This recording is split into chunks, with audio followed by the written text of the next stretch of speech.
বসে এক চিঠি, বড্ড একা আমি, তোমরা কি কেউ বন্ধু হবে?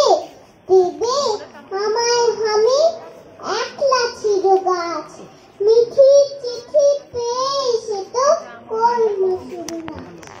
ছোট্ট নদীর ধারে মাছিরা সব মিঠির চিঠি পড়ল চুপির সারে।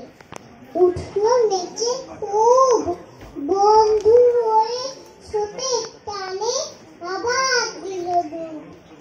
চললো চিঠি ভেসে, গাছ পাখিরা বন্ধু পাতায় মিঠির কাছে এসে। পাহাড় ছিল একা, মিঠির চিঠি পেয়ে পাহাড় করতে চাইলো দেখা। চললো চিঠি